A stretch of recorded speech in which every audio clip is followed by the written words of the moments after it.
So I don't know about you, but this was not a great week for writing for me.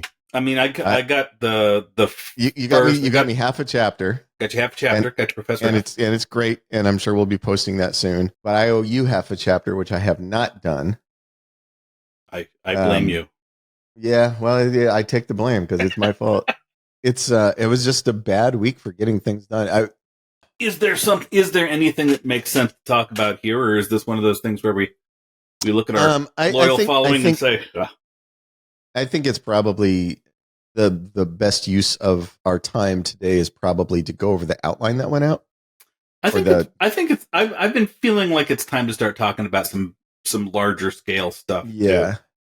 Yeah. I mean, I owe you 1,500 words, but I mean, if I sit down for 2 hours, I can bang that out. I just need I just need to sit in my chair for 2 hours and do that. It's the rest of the stuff I think we should talk about.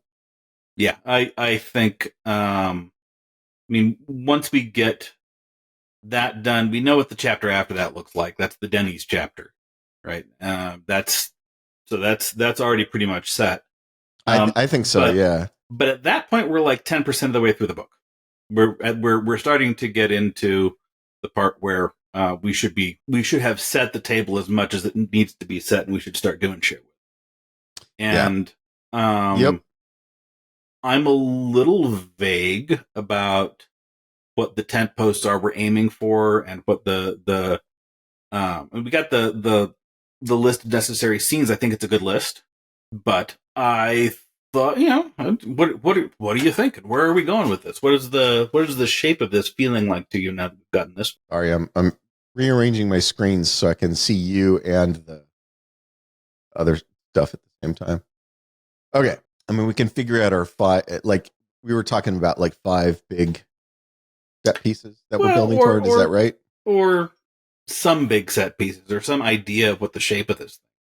We've talked about a lot of stuff, but like, I don't know is there a big turn at the middle? If there is, what is it? We're getting to the part where I feel like it's going to go better if I know what we're aiming toward in the short term. I mean, yeah, exactly. That's exactly I'm feeling the same way. Yeah, all of this is great. I think we've done a fine job of saying who these folks are and kind of being evocative and mysterious and think, ooh, something strange is going on, and we're going to get the demon in here, and it's going to be scary, and that'll be great. But kind of the first real turn, is when we get that kind of universal high, and Joey knows that it's too late to stop them, and then we start the road trip trying to get to Evil Billionaire. Right. You know? Yeah. I was thinking of the appearance of the demon as the first turn, but yeah. So the appearance of the demon is like a nice moment in the plot, but it doesn't motivate them to do stuff. No, it's. I feel like that one's still setting up all of the protagonists and antagonists, and we've got Joey, we've got other Joey, we've got Professor F, who's kind of an antagonist. We've got Evil Billionaire, who's an antagonist. We don't have Evil Billionaire's right hand man. I don't know if that's going to be in yours, but he's gonna show up in my 1,500 words. Okay, so we'll have him there, and then we'll have a good chunk of other Joey and the demon in the next chapter, and then I feel like that's kind of the main players are on the stage. Yeah, I do want to have a conversation with you about Evil Billionaire, because I don't have a clear picture of him or her in my mind, because obviously right now it's just sort of an amalgamation of sort of the Bill Gates, Jeff Bezos, Elon Musk, and then with a hint of Holmes. What the fuck is her name? Theranos girl. Yeah, I remember. Yeah. I keep reaching for Steve Jobs, but yeah. Steve Jobs. Okay, yeah. That's part of what's holding me up on write. I sat down the other night to write, and I just spent half an hour sitting and thinking about who Evil Billionaire should be, because obviously the very first thing I'm going to do is describe Evil Billionaire. Yeah, well, I didn't have a description of Evil Billionaire. That's going to be important. Yes. Yeah, so I need to figure that out. If you have any thoughts, any preferences. I mean, to go to the absolute base part, he feels like a dude to me. Yes, I agree. Whenever I think about Evil Billionaire, I think of it as a dude. My question then is does that mean we should try for something else? I mean, is that a Vasarala moment where we're like, well, we keep thinking about this person as Rahm Emanuel. What if it was Rahm Emanuel not as a dude? Maybe that would be interesting. Well, and I'm not saying we have to do that. I'm just no. When I default to something, there's a part of my brain that goes, "Why is that the default? And should I do the default?" Well, and there needs to be something. I am not arguing for this. No. I hear you. Okay, but there absolutely does need to be something about Evil Billionaire that makes him, her, it, they, unexpected, right? Yeah, exactly. Right, because right now what we have is a pretty cardboard hero. We've got a pretty cardboard character. Not a lot of depth to this one. I don't know. I don't know that Evil Billionaire needs a ton of depth. Like I don't want to show their rich family life and their love of they need a lookout tennis and they need a lookout moment. They need one lookout moment. They need one lookout moment. They need that one. Y'all remember when we were talking about lookout last time? They need the one thing that makes them not what we expect. Yeah. And I don't know if that, I mean, switching gender, I guess, is kind of that, maybe? Not really. No, that wouldn't be the reason to do that. That's not what I'm arguing for. I'm the only thing about gender that I'm arguing for, and not even for, but just talking about in general, is that whenever I'm thinking about a character, my brain keeps defaulting to one thing. Yeah. Without even considering it. There's a part of me that always goes, why is that the default? Why am I not considering it?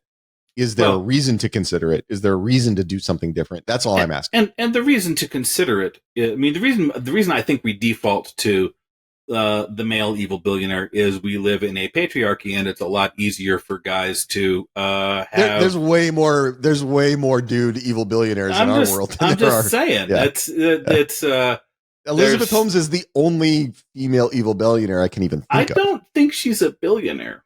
No, she was though.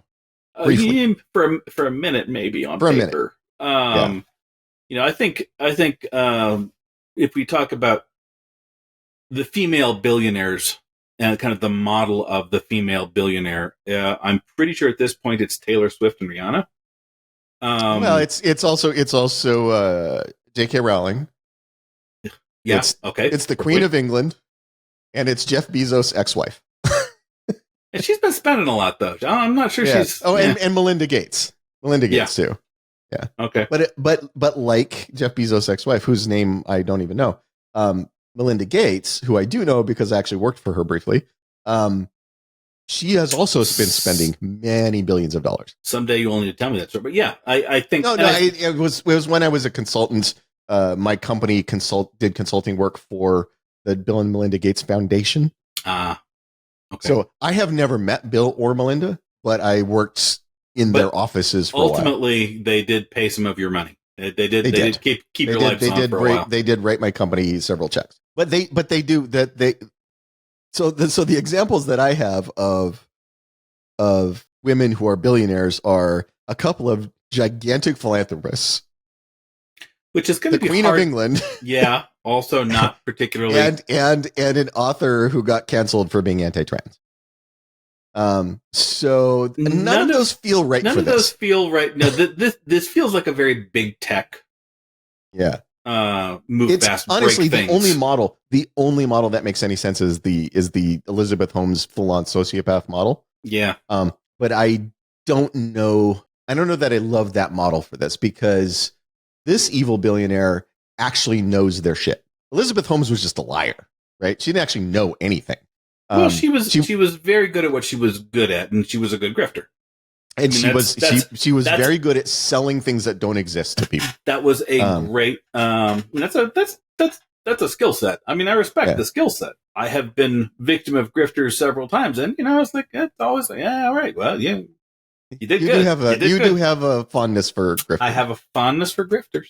But this person can't be just a liar, right? Well, and this person they actually have done some things that they have actually achieved some things. And this is a person who gets high by knowing stuff. That's not really a grifter mindset exactly, right? This is someone this is more like so I reach for the tech billionaires because it's somebody who's really in love with the idea of knowledge and really and who thinks they're doing something not just good but transformative. And believes technology will save the world. And believes technology will save the world, believes technology will change the nature of humanity for the better. It stinks of tech billionaire. It does. Absolutely. Which may be a reason not to. But there's, I think we're narrowing it in. There's also two brands of tech billionaire. Okay. There's the Bill Gates, Steve Jobs, that tech billionaire where they're billionaires because they actually invent new things, right? And then there's the what's the Facebook? I always forget his fucking name. Mark or Zuckerberg. Zuckerberg, yeah. There's the Zuckerberg tech billionaire who didn't actually invent anything, just wrote some software that anyone could have written, and happened to be the right place, and just happened to be right place at the right time, and because was the first one to write that particular kind of software and actually have it take off, winds up a billionaire, right? So let me ask you another question. Let me take this from the side entrance. Why does this person get high on knowing? What is it about them that scratches a particular itch? Well, there is a fundamental thing in human beings that enjoys other people seeing them as somebody who knows things that they don't. Okay, so it is the most common disease on the internet is the internet expert, right? Absolutely. It is the minute anybody brings up any topic, there's 1,000 keyboard warriors diving in to try to be the first person to explain to everybody on the forum post or Twitter or whatever. I agree. What it really is, it's the actually guy, right? There is the point I'm making is that there is clearly a human need that is fed by that. That is fed by the idea I know stuff that other people don't know, and I want other people to know that I know stuff that they know. Right. But that's not what our guy is doing. Our guy isn't making himself brilliant and then setting himself up as God. This is more like one of the Shrooms guys who wants everybody's consciousness raised, right? Yeah. It is. And so there's something about this one in particular that not only, I don't think it's a status thing. This doesn't. I think it was a status thing. It would be restricted. He'd be bringing this brilliance into the world and then putting walls around it so that only. Well, at that point, then it's more of a Messiah complex, right? It's more of a I will be the holy man who takes everybody into the Holy Land, right? So what is it about this guy? And I've defaulted back to guy again. It's okay. We can. We'll get speak in shorthand. That drives that Messiah complex. Is he just a narcissist? Because again, narcissism feels a little weird when he's not putting himself above everybody else, when he's trying to genuinely lift all boats. So there are narcissists, there are sociopaths, and there are narcissistic sociopaths, and they're not all the same thing. There's the Venn diagram there. Those circles do overlap, but they're not all the same thing. I could definitely see our guy. I think our guy is a sociopath, but I don't think he's a narcissist. I think while he certainly lacks some of the ability to worry about any harm he might cause, which is, there's studies showing that like the majority of CEOs in America are sociopaths. So it's like not uncommon for people like that to wind up at the head of companies. Mm-hmm. But I think that kind of version of a sociopath where he's just, like if we do this, 1,000 people might get hurt. And he's like, yeah, but 10,000 people won't. So, I don't know those 1,000 people. I think that fits in my head with this dude. As long as the thing that he wants to do is getting done, any harm it might cause will secondary, right? That's Sure. Yeah. Sure. But it loops back to why does he want to do this? Yeah. And here's what's coming to mind for me, and this is shitty first draft stuff, throw it out. Who wrote Leviathan? That was Hobbes, right? Hobbes was Leviathan? I think so. Okay. Yeah. So Hobbes came up with the idea of Leviathan by having lived through just a shit ton of horrific times of battles and wars and death and disease, and coming to the conclusion that the only way to get peace was to surrender everything to the state, and then at least you would have order.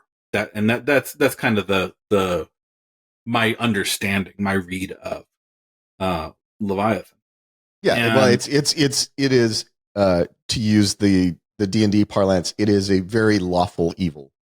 Yeah, take on the world.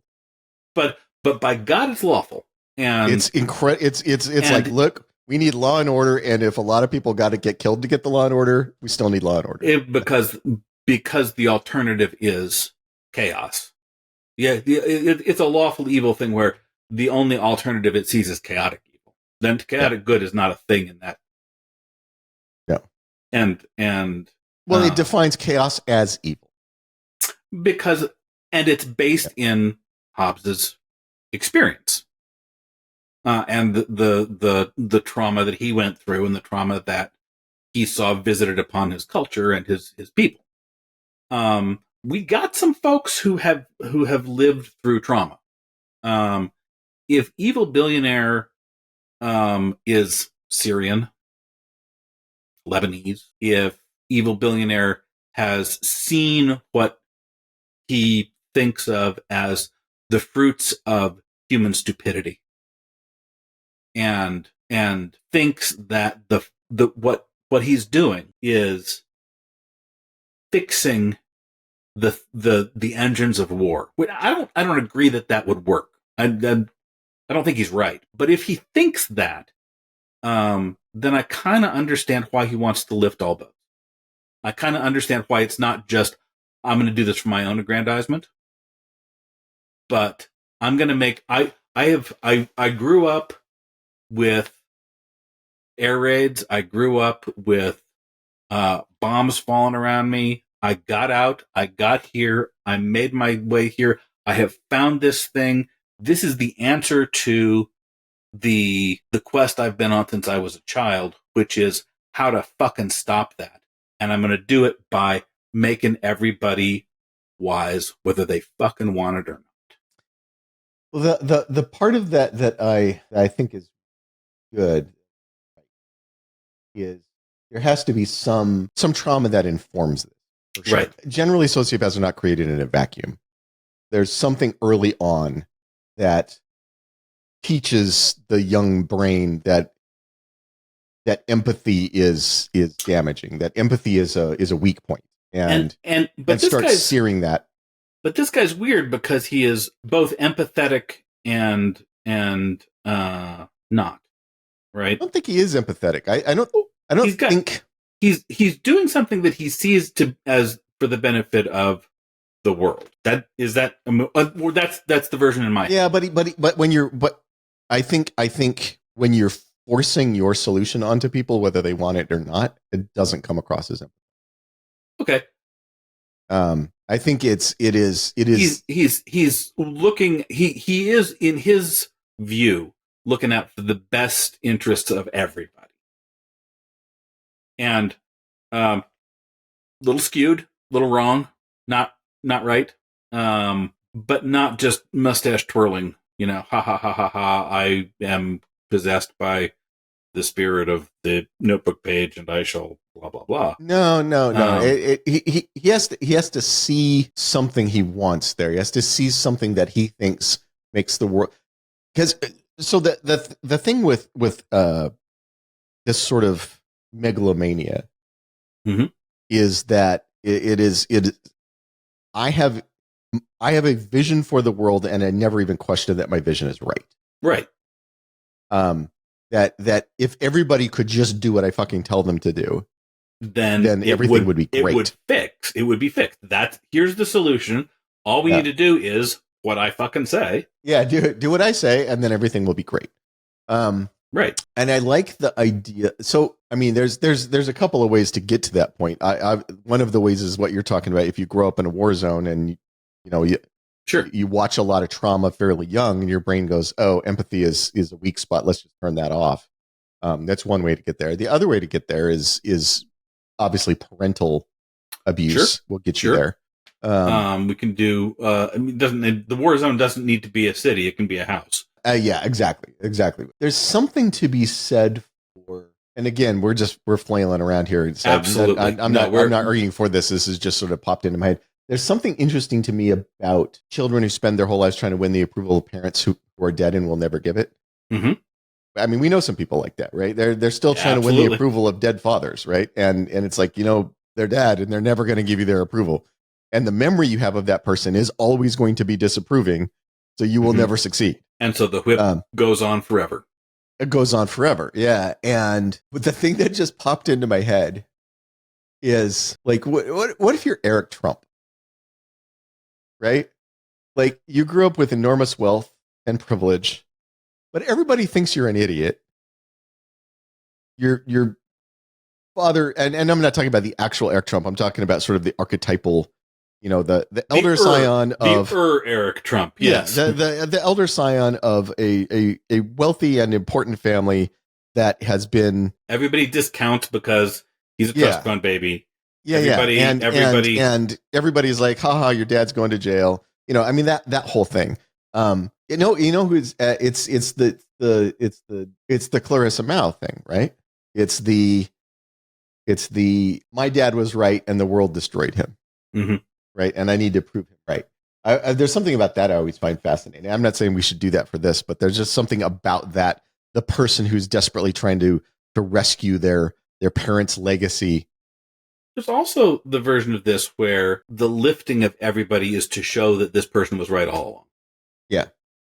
It's like if you had some kind of deep disagreement within the family, some like, liberal conservative thing going on, or like different religious takes or different views towards like really foundational shit, right?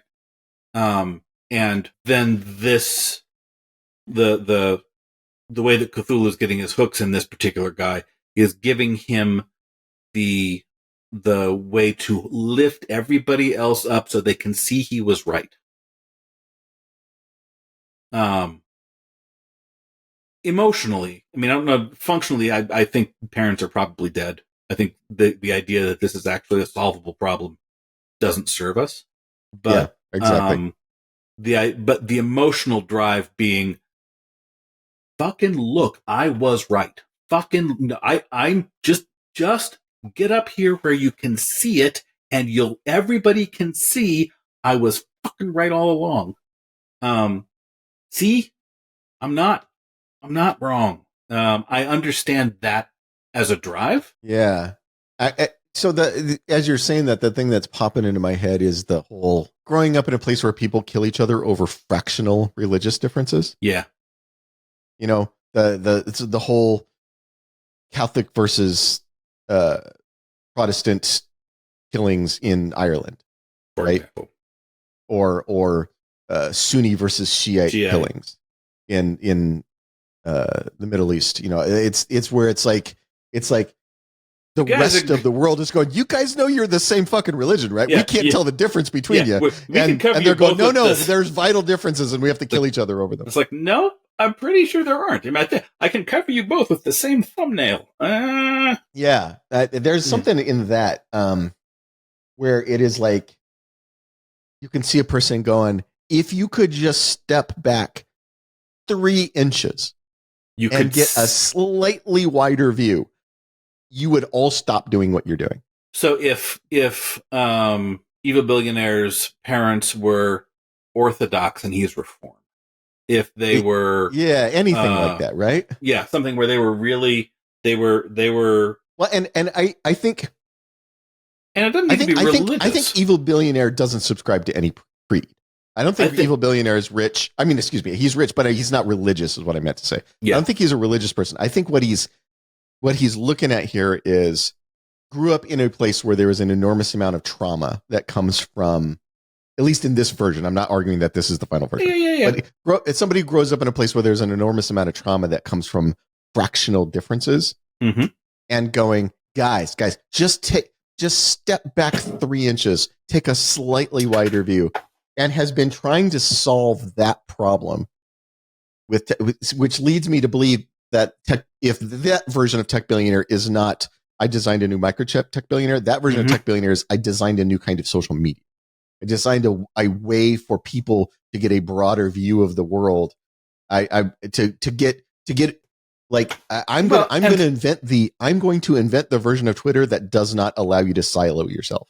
I'm going to invent the version of Twitter that does not allow you to create echo chambers for yourself. I'm going to create the version of Twitter that mimics meditation. Right. I'm going to find the thing that, instead of staring at violence and sex on your TV screen, you look at this particular kind of mandala and it changes your amygdala forever. Right. This guy's a psychonaut. This guy, that's the play. This guy's gone to Burning Man. This guy has been at Burning Man. He may have burned. And if he's tried all of the things, and he found one that worked. If he tried mushrooms, and he tried, I don't know all of them because I don't. I can remember the acronym, but all the supposedly mind elevating, mind altering substances. DMT. Tried all of DMT. them. Yeah, DMT. Thank you. Tried all of them and got little pieces of what he was looking for. Like that was almost it, and that was almost it. And then the first time he sat and wrote out the page and looked at it and got it, then it was like, this is it. This is it. This is the thing I've been looking for my whole life. And if I can just get everybody else to see it too, the dude who has taken mushrooms and won't shut up about mushrooms. Yeah. Like I have some friends who are like that, where it's like, dude, seriously, I get that. Yeah, it was very taking important. Mushrooms changed your life. I get very it. Important. Shut the fuck up. I'm not going to take mushrooms. but and that insight. That's the first little tentacle coming through. That's the first little. Well, and I like this idea of the thing that's resonating with me right now is this idea of, I just want everybody to take a deep breath, step back 3 inches, get a slightly wider view of the world, and see all the places that they've been creating friction where it didn't need to be there. Right? Because that feels like I'm going to save the world. That's the Messiah complex, right? Yes. I'm going to save the world by, the thing that popped in, because I'm a huge Rick and Morty fan, the thing that popped in my head is that moment in Rick and Morty where the news comes out that Israel and Palestine had signed a peace agreement, and they call it the pretty obvious if you think about it agreement. And it was because Rick took the leaders of both countries to a bar and had them smoke mind altering drugs in a bar, and then they came back and signed the peace agreement. It's that, right? It's like, if I can just get the two of you in a room to get high together, you're going to leave that room going, what the fuck have we been fighting for? If we can just do enough ecstasy, it'll be everybody will hug, it'll be fine. Yeah. And if he's trying to use technology to create that, which I think I think that's absolutely what he's doing. Yeah. And I think you're right that he's doing it in response to an unresolved and unresolvable trauma. And I think I think that's an impulse everybody has, right? I mean, even when we are in the midst of psychotic rage ourselves, we think that if everybody could just see it a little bit clearer, they'd all agree with us. Right. That's the illusion. I can't think of how many just painfully rock stupid people I've known who just decried all the stupid people. Seems like that's a joke. I mean, that's So that impulse, I understand. That's one I get. So it's very relatable, that whole thing. If I could just get everybody to see things slightly more the way I do, then everything would be great. And and that's what I understand. And the thing, like, there's the obvious ones. There's the trauma that comes from being Palestinian. Obviously, there's enormous trauma happening right now in that part of the world. There's the trauma that comes from being, the slightly wrong version of a religion in a place that is majority the other version. There's the trauma of being, a liberal in a conservative household, or a conservative in a liberal household. I guess, I don't know. I haven't really seen that. Yeah. And then the other one, the thing that popped into my head as we were talking about this is, so I used to work for a majority Chinese company, and so all of my work partners were all Chinese, and the guys I would go to lunch with every day and all that stuff, they're all Chinese guys, and they were all Taiwanese, and the thing that they would talk about is how weird it is to grow up on this island where you're basically, it's like they would say, like, growing up in Taiwan is like growing up in America. You got Starbucks, you got like, it feels like the Chinese version of America. But a few miles away is this gigantic superpower that hates your guts and periodically will fire a missile over you just to remind you. So it's like living in this place that feels very modern and very sort of like capitalist American sort of democracy, that flavor of enlightenment, that flavor, well, or just that flavor of worldview, right? Right. And we call it enlightenment, and living in the shadow of the world's one remaining communist superpower, and that they believe you belong to them, and they're just biding their time until they take you back, right? And they're building up huge navies, and they're building up huge air forces, and they're developing better and better missiles that they periodically fire over your head just to remind you, eventually one of these is gonna land on you, just so you know. And how it creates this weird dual experience, this dual consciousness of, I get to do whatever I want, and I live in a free society, and if I want to go down the store and buy a new computer, I can do that, and I can get a job where I make good money and all that stuff. And at the same time, any minute now, 100,000 Chinese troops may show up in landing craft and just conquer the island. And then that could everything I know is gone. And everything I know will go away. I always found that, listening to them talk about that's such an interesting dual worldview, right? Mm-hmm. That like we in America, we never think anybody's going to conquer us. It just didn't even occur to us, right? Like, they're like, we're going to conquer you. We're like, yeah, well, bring it. Go ahead, give it a try. Yeah. But to live in a place that feels like America, where you are under constant threat of being conquered by somebody who absolutely can. If China just decides to roll up there with half their army, Taiwan is conquered in a day, right? The only thing that stops that from happening is the U.S. keeps like a couple aircraft carriers parked near Taiwan. Consequences and consequences stuff. But there's no, Taiwan doesn't believe that they can defend themselves. They don't believe that they can win, without America saving their bacon. And just living in a place where, the minute my really scary neighbor decides that I need to be conquered, I'm just conquered. Like, that is interesting. And if the response to that is, I just need to make everybody enlightened. Yeah. I just need to make everybody better. If we would just be better. And it is, and the, at least my understanding of the arguments that I heard from the Taiwanese guys I worked with, and if you're Taiwanese and I'm saying this wrong, that's totally on me. I've given too many misunderstandings. But the idea that China would be just like us if it wasn't for it wasn't run by a bunch of old men who are traditionalists, right? Old men who refuse to accept that the way of life that they have been fighting for their entire lives is over, and they're going to double down until they die. And that if you could just get them to understand, it hasn't worked, guys. It doesn't work. You need to catch up to where we are, and everything will be great. I can see that, where it's like, if I could just convince those old guys over there that they're wrong, and they could see it the way I see it, then in a day, China becomes a capitalist utopia. Then the threat goes away. Then the threat to me goes away.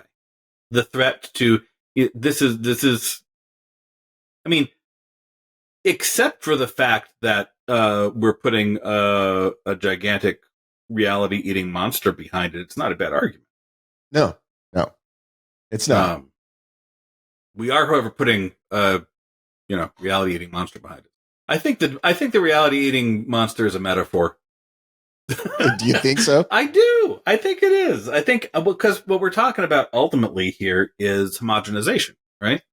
Yeah. Make everybody see it the way I do. That's we're casting it in the I'm going to elevate your consciousness up to where I have already experienced, and then we're all going to think the same. That's the solve. And we're all going to have these very heady intellectual insights that are going to, it's a little totalitarian. It's a little totalitarian, little bit, little smidge.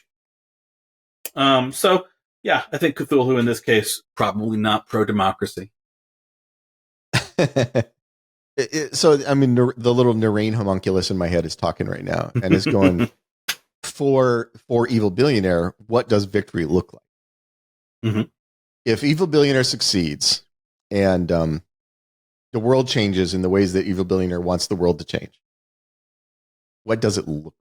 What does he picture? I think he pictures the end of stupidity. But that's not... I mean, okay. That's not a world. What does the world look like when stupidity is? All of the stupid shit that people do stops. So all of the folks who are denying that climate change exists, stop denying climate change exists.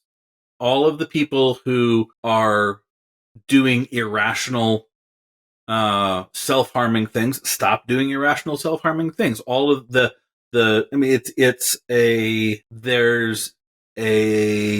because this is a specifically intellectual beauty. This is a specifically kind of abstract thing. So that's okay. It's okay for it to be abstract.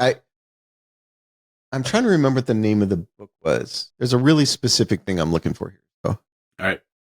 I'll give you a minute. Also, we have gotten far afield from figuring out what the large structure of the story is, but but I think it's important. I need to understand who this guy is so I can write about him. I think we would be wise to get you where you need to be.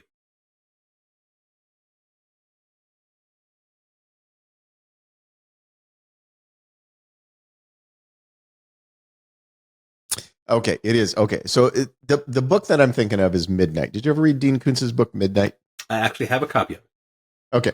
It was during that stretch in the 90s where Dean Koontz was like putting out a book every 2 minutes, and some of them were pretty great. Yep. So Midnight is the one about weirdly evil tech billionaire who Evergreen, who decides that he's going to fix humanity by putting nano machines in them. And he thinks that the cause of all human suffering is emotion. Is, if you're not afraid, if you're not angry, if you don't have those things, then everybody will stop fighting and everybody will get along. And the reason I'm mentioning this is because there are some sequences where we see his evil billionaire's dreams. And in his dreams, when he's dreaming, he dreams of the entire world as a big machine. And it's mechanical things, and it's human hearts pumping fluid, and it's human lungs bellowing air. And he doesn't know what the machine does, but he just finds the vision of the machine beautiful. Mm-hmm. That the whole world is one big fusion of flesh and technology doing something. It has some purpose, some unknown purpose. And what the purpose is irrelevant. What matters is the beauty of the machine, right? This melding of technology and human flesh. Okay. And so what he's trying to achieve that, right? With this, by converting all the people in this town with these nanoparticles and that kind of stuff. So I guess with our evil billionaire is kind of ripping off Dean Koontz's evil billionaire, but I think Dean Koontz has sold like 100 jillion copies, so he's a good guy to rip off. I don't think that's mean, the idea of machine. The end result. No, our guy isn't dreaming of a giant world machine. Yeah. What I'm saying is, the point I was reaching for is that when our guy goes to sleep at night, what is the vision that he comforts himself with? So Dean Koontz's guy comforted himself with this vision of the world machine that he was building, right? What does our guy comfort himself with when he goes to sleep at night? I don't think in my head, the version I have of him doesn't comfort himself with the human responses to the beauty of what he's seen. I think he comforts himself with the beauty of what he's seen. I think he comforts himself thinking about what's on that page. Okay. And the goal is having everybody going to bed at night, seeing the beauty of what's in that page. Well, I don't think that's exactly right, because the page is the Necronomicon, right? It's the tome that is always revealing new secrets. Yeah. It's and so it is it comforting himself with the beauty of what's on the page, or is it comforting himself with the anticipation of the secret that will be revealed next? The new I think we're saying the same thing in different words. Are we? Okay. Yeah. I don't think it's like a single unchanging truth. Yeah. It's an experience. I think he's always the guy who's about to register for next semester. Something new is about to be, and this sense of revelation and ongoing revelation. Yeah. And bringing everybody else along with it to where he is, and having this experience of learning and knowing and seeing the patterns and understanding the underlying everything, and that is the elevation of consciousness that ultimately Cthulhu will eat. I think this is the part where, to go back to like parasitism, this is the part where the mouse just wants every other mouse to really love the smell of cat pee. It's such a great smell when you have Toxoplasma gondii. That everybody should have Toxoplasma gondii, and then we can all have this great experience together. And then, the cat eats you. Or in my house, the cat kills you and then just plays with your corpse. It's a big world. If you had less kibble, there might be a different balance on that one. But for sure. But you hear what I'm saying. Yeah, I totally do. Yeah. So that's I think that so is the end of all this is the person who grew up in a world where there is constant trauma generated by some sort of difference that in adult reflection, the person looks back and goes, that was stupid. Why were people fighting over that? That's such a stupid little thing. And if everybody could just see how stupid that is, they would stop fighting and killing each other, and nobody would have to grow up the way I did. Is that where we're going? Well, I think that's the emotional thing. Yeah. And having found this amazing fucking thing and wanting everybody else to have this amazing fucking thing. In that way, it's an addiction. And that way, it's going back to Joey and her shitty boyfriend and the wonderful feeling of that first hit. Oh yeah. So the other thing that all this is sort of making sense. I think I can work with all of this. The other thing that part of what I want to include in this little chunk when Evil Billionaire goes to look at the page is reliving the experience of the first time he saw the page. Right. And so the question comes, what was that moment? And what I was thinking before even we had this conversation, and this conversation is only making it a little clearer in my head, is there's a couple of versions of this, right? There's the I was in college, I was super stressed out. I did a whole bunch of mushrooms or DMT or whatever. And when I woke up in the morning, this thing was laying on my desk. I must have written it during the night and There's that version. There's also the version where, and this is where I'm self-inserting in the story, if the person has like really, really cripplingly bad insomnia, and I mean, you know from personal experience that I will have moments where I will have written things and I have no memory of writing them. Yep. That after days of not getting enough sleep and working at 3 a.m., you just sort of go into like subconsciousness mode. Yeah, some part of your brain falls asleep. Yeah, some part of your brain falls asleep. Not the whole thing. And some part of it doesn't. There's also that version. So one of the things that came from my lifelong battle with insomnia is and this was before I started taking drugs, to help me sleep. But when you go to bed and you don't get rest because if you're waking up constantly, if you're you're in sleep studies, they call it arousals, so many arousals per hour, if you're not ever getting deep sleep, then you'll wake up after 8 hours and you don't feel like you slept. You still feel exhausted. You still feel miserable. Right.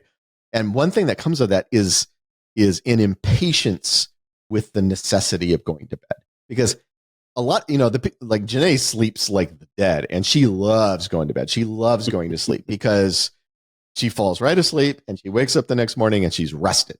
Right. And so there's like an anticipation for like, oh, I can't wait to go to bed because I'm going to feel so great afterwards. Recharge. Yeah. Right. And when you have insomnia like I had, you just don't have that. And so there's this impatience with the idea, like, why the fuck am I going to bed? I'm just going to feel miserable anyway. Now I've wasted 8 hours. Right.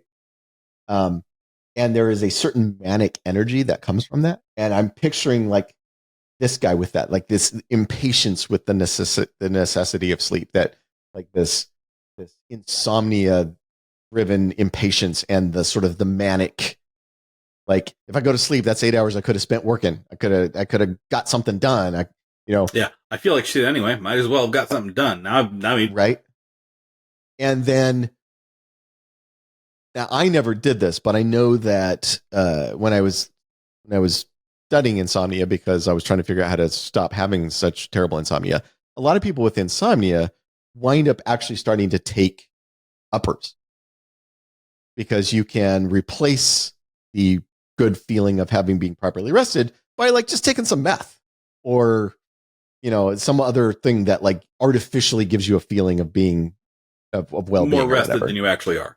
More rested than you actually are. And if what he's replacing sleep with is the page, right? Because that's the high, right? Yeah. Like, I'm sleepy, I feel terrible, I'm going to go look at the page. All right. And now I feel energized and rested. Now I feel energized. Yeah. Energized and calm at the same time. Not even a jagged high. It's like, Right. Exactly. No, and I like that. One of the things that is happening is he is replacing sleep with the page. Yeah. No, I think that's lovely. Actually, I think that's a nice bit. Because if Josie is if her drug of choice was meth, which we've never really landed on what her drug of choice was. I think she was polysubstance. She has a very polysubstance abuse sort of vibe to me. For sure, but every drug abuser I have ever known has a drug of choice. Like, they'll take whatever. They'll take if if you got some, they'll take it. But when they've got their own money and they're looking for something for specific. Something in particular. Yeah, and especially if you have an addiction and no money, meth is great because it's dirt cheap, right? Yeah, I have very little experience on the open market. I used to work with a guy. We became pretty good friends. Who was I'm pulling a lot of his lived experience for Josie because he was also the one that told me that he was the one who said that, like, when he runs into friends from his meth years, because he was clean, he was totally clean and had been for many years and all that. But he said when he would run into friends of his from those days and they would say that they were clean and they were skinny, he knew they were lying. Like, no, you're not. Yeah. No, you're not. Yeah, no, nobody gets off of meth the way that we were on meth and stays skinny. That doesn't happen. It's impossible, because the thing meth does is destroy your metabolism, right? And when I knew him, he was kind of fighting a weight problem, and he was like, he's like, I was skinny as a board when I was just getting high every day. It was like super easy to be skinny then. But anyway, that idea of you run into your friends and they're like, "Hey, I'm clean now," and you're like, "No, nah, you're way too skinny to be clean." Yeah, no. Yeah. So I sort of pulled that from him for Josie, that, that whole thing, you put on 30 pounds when you get clean. But that was his thing. It's like, he talked about that like when there's 12 of you living in the same apartment and what you're doing is one person signs up for an apartment, you never pay rent, it's going to take them 6 months to evict you. And then the next one signs up for a different apartment and there's 12 of you. So there's 12 times 6 months. And so you got years of free living. And he would talk about the fact that like when you're at that level of destitute because of your addiction, you can panhandle enough money for everybody to get high if you're taking meth, because meth is cheap, right? Like you get half a dozen people panhandling for a couple hours, you're going to wind up with enough money. Everybody can have a high. Everybody can get high, right? And so like that's sort of the if you're broke drug of choice. But it's also, it's like, it's if you're hanging out and somebody's like, "Hey, I've got some Coke." Yeah, you're going to do that Coke. Of course you are. You're not going to say no. You're not going to say no. Why would you say you're not out trying to panhandle enough to buy yourself Coke. Like, what are you, royalty? and yeah. And psychedelics don't necessarily fit into that. So yeah. So the reason I'm bringing that up is because if Josie's drug of choice was meth, which has the consequence of when you're super high in meth, you don't sleep. And her foil is Evil Billionaire, whose drug of choice is meth in the sort of psychic version. Yeah, the version I like that. I like that duality. Awesome. Okay. Do we just so I can get a picture, do we have a strong opinion on where he comes from? I do not. I think we are at this point. I mean, we've got a wide variety of Middle Eastern folk in but Josie. that feels. I mean, they're pretty white as Middle Eastern folks go. This is not a culturally deep. They've assimilated pretty hard. No, but what I'm saying is, it feels. I don't know. It feels obvious. Like I would. Is there some place that has? No, something I'm like, arguing against that. I'm saying we've already got a bunch of Middle Eastern folks in here. Right. Perhaps we could branch out. Yeah, I like the idea of the Taiwanese guy, but my worry is that there's going to be a whole bunch of cultural stuff that I would get wrong. Of course, you have to worry less about that if you're, we're not doing a bunch of chapters from Evil Billionaire's point of view, so I'm less worried about getting all the cultural signifiers correct. Wherever Evil Billionaire came from originally, I think he should be in Canada now. I think this Evil Billionaire feels like a Canadian. One of those Canadians up there, getting all calm. And I like putting Evil Billionaire. You want him in Canada? I mean, Vancouver's right across from Seattle. You could, yeah, could do that. It also puts an additional barrier for poor Josie trying to get there. She's got to cross the border now. She does not have a viable passport. She's did not pass the background check. Right. That's interesting. If the border is the thing that forces them to go into the shadow realm. Well, especially if there's at this point, Evil Billionaire has done something to lock down the border. I mean, if you're going to go across a border, the American-Canadian border is not. I mean.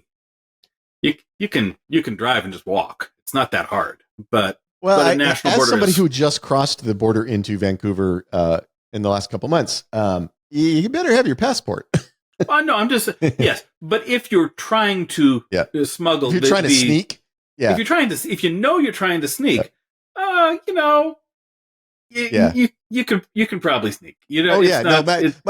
My brother-in-law just last year or a couple of years ago hiked the Pacific Coast Trail, and you hike into Canada, and there's no border. You just walk. You're like, at some point you're just in Canada. So if you're willing to drive an hour outside of the cities. You can just walk across that border. Nobody's watching. So that going to a demon-riddled hellscape in order to not drive for an hour and take a walk, a little iffy.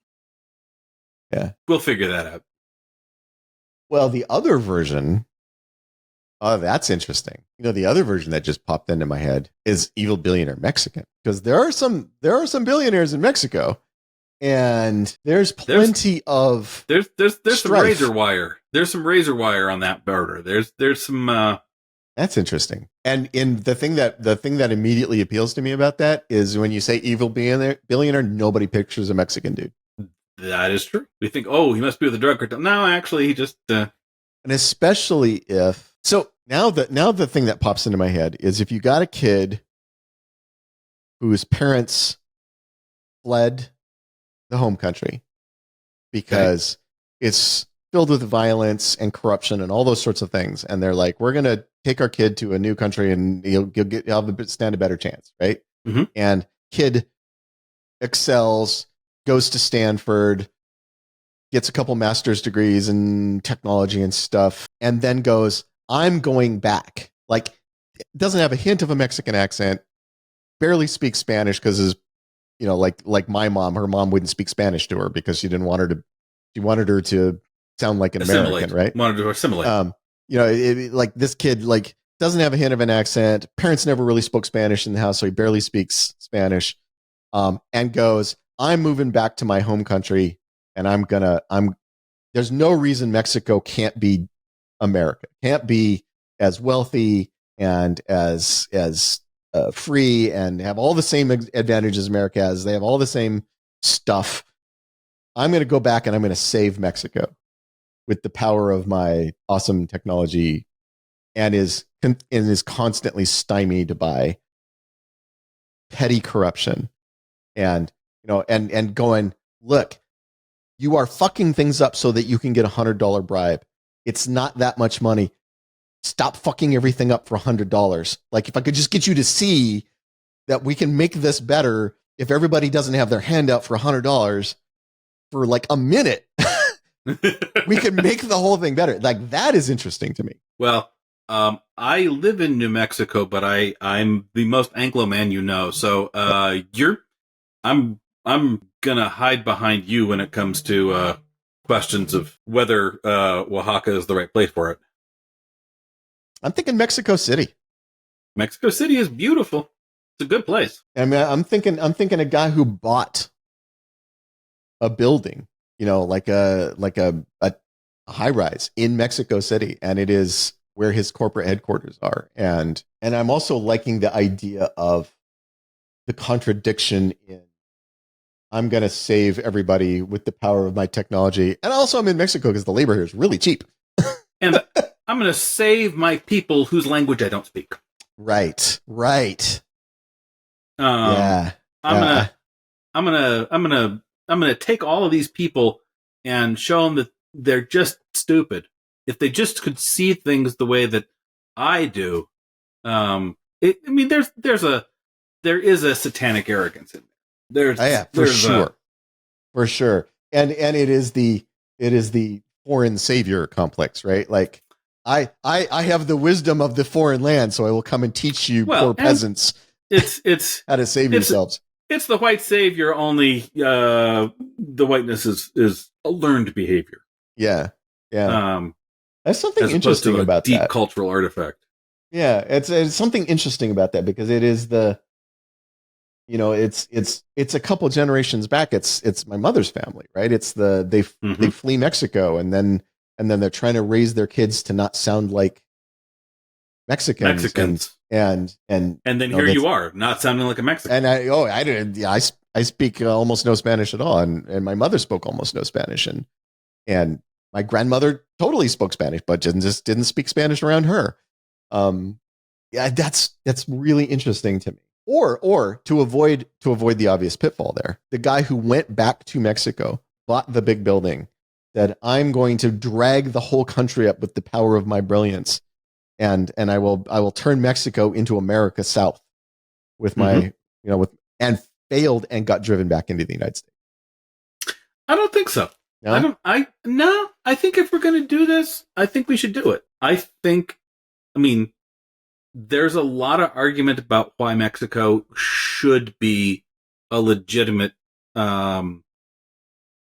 rival economically to the United States. It's bi-coastal, the same as the United States. It's got an educated populace, the same as the United States. There's a lot going for that country that we just ignore because racism and classism. And it should be a more, like, there are some internal problems that if you could solve those internal problems, it should be a much more wealthy nation than it is. And the argument that the problem is just taking everybody there and having them step back 3 inches and just look at what the other alternatives are. That's a I don't know that it's true, but it's a seductive argument. It's a seductive argument. If everybody could just see the world the way I did, we could totally fix this country and make it great. And then then with the power of the Notebook, that generalizes out to everyone, every place. Right. Then it's not, so then he is truly the self-made man, right? Like his parents, I think so. If his parents fled and he put himself through Stanford on scholarships and all that stuff, then there's no emerald mines backing his play here. I think he is what he is. I think and I think he hasn't failed. I mean, the other reason I don't want him to fail is this is the plan of somebody who it's always gone right for. Everything's always gone right. Yeah. Yep. And part of that, in retrospect, may be that he has just a whiff of Cthulhu, just a little whiff of that kind of consciousness, that kind of brain, that kind of experience that makes him yummy. And this is and that yummy is what's made it so that he's smarter than everybody else. He's genuinely smarter than everybody else in the room. Yeah. Oh yeah. No, he has to be brilliant. And since what we're doing with our magic system is brilliance is the mouse liking the smell of cat, it's given him a competitive advantage in the world. I like this. I like this version. I like, again, we're stealing from this becomes a self-insert now. I like that it is basically it's my mom's family, except one of them wound up going to Stanford and becoming a billionaire. Right? Yep. Which no one in my mom's family ever did. but I like that. I like that version of it. And also, if it's that version, then I totally know who Elias is. Awesome. Because Elias is a former special forces who went to work for the DEA, spent his career in the DEA trying to fight drug cartels, and failed utterly, as everybody does in Mexico fighting drug cartels, and said, fuck this, I'm going private practice, I'm going to make a 6-figure income working for somebody else, but speaks fluent Spanish and knows how to interact with the American government because he used to work for the American government and all that. And so is a very desirable head of security if you're running a Mexican company. And is somebody who understands, Mexico in a way that how to interact with Mexico. Yes. And in a way that his boss doesn't. Yes. And what I love about it is then we make him a white dude who speaks Spanish because his boss doesn't. He's the guy who speaks Spanish. Everybody comes up and starts talking to the boss in Spanish, and he's like, yeah. And then you got the redheaded white dude standing next to him who interprets for him. Yeah. I love that. That's great. And I like, he has everything in here as an addiction story. The reason I like this version of Elias is he is a guy who spent his entire life fighting the mechanisms that feed addiction and failing utterly. Mm-hmm. And saying, you can't stop this. You can't win. That's a war you can't win. This is a monster deep in human nature. Yeah. Yeah. Well, and that's funny that you say that, because I actually heard somebody said the war on drugs is a war on human nature. And I heard that described that way. And I like that. I like that this is a guy who's, he's jaded. He's like, I spent 12 years here in Mexico fighting drug cartels. And do you know how many drug cartels we beat? 0 of them. I mean, every now and then you kill a guy who's high up in a drug cartel, and then there's some other guy now who's high up in the drug cartel. Yeah, this is like going and shooting guns at the ocean. It's just the tide is going to keep doing what it does. Yeah. May go in, may go out, but it wasn't really you doing much. Right, exactly. Yeah, I like that. I like that sort of pessimism and cynicism and sort of that exhaustion with the world. And it's an interesting conversation, too, because we've got the guy who's going to save the world by elevating everybody's consciousness, and the guy who's going, have you met the world? Yeah, exactly. They're not going to thank you. If you make everybody smarter, they're going to be smarter doing the same shit they're doing right now, but doing it smarter. Yeah. And the guy who's going, I'll believe anything you tell me to believe because you pay me $600,000 a year to be your head of security. So, if we want to do that, sure. Yeah, that sounds great, boss. Yeah, my checks keep cashing just fine. So I'll do it. I believe whatever you want me to believe, boss. And off in the quiet, and I'll be thinking, this guy's fucking crazy, but his money spends. Yeah.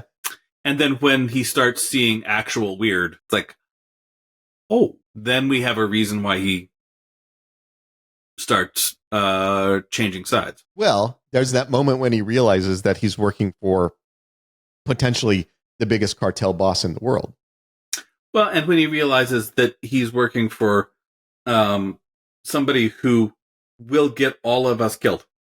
Yeah. It's like, oh, well, if everybody is either dead or a brain-gutted monster like this dude, my money's not going to spend. I might prefer that not happen. Well, and I like him as the voice of kind of the almost Expanse-like voice of the guy going, monkeys are going to do what monkeys do. House monkeys, humans are just house monkeys. We're just apes that figured out construction and cooking.